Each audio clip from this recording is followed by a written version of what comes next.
I'm very sorry that I can't be with you today.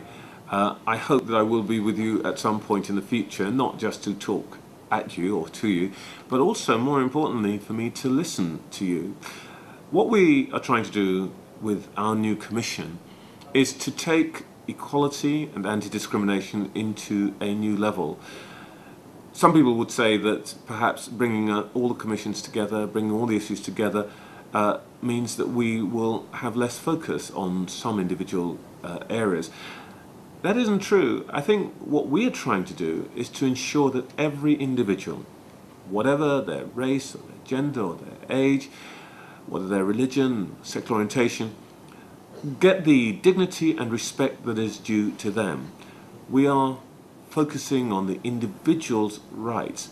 And if we do that, we think that we can deal with many of the questions that arise because of those divisions. None of us gets up every day thinking, oh, we're just a black person, or we're just an older person, or whatever.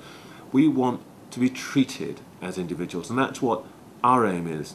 And that is what the new Equality Bill is aiming at, to make sure that particularly public bodies treat each and every one of us with the dignity, with the respect, with the care that we deserve as citizens.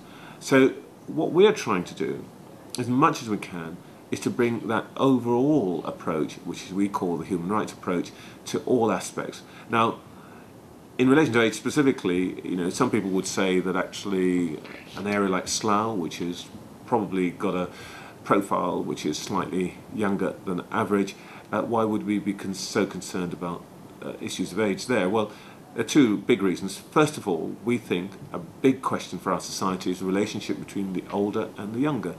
We don't think that this should be a zero-sum game, that governments or public authorities should be looking after one group at the expense of the other. We think that actually the relations between older and younger are very, very important and will become an emerging issue for us as a society. But secondly, as I was saying, this issue of equality is one for everybody. It's not just one at the margins. Every one of us will become older. Almost all of us at some point will have the likelihood or the risk of becoming disabled. We are unlikely to change our race, but it's quite possible that our sons or daughters or our grandsons or our granddaughters will be a different race to ourselves. And when it comes to gender, though not many of us will change that, every one of us pretty much has a sister or a brother or a son or a daughter, and all of us blokes who think that maybe this gender stuff doesn't matter, well, all of us have got a mother. So we should be thinking not just about ourselves, but about equality, fair treatment for everybody. So what this new bill is about, and what our organisation is about, is ensuring that every single person, every one of you, everyone outside, has the right to be treated decently and fairly. And that's what this is about.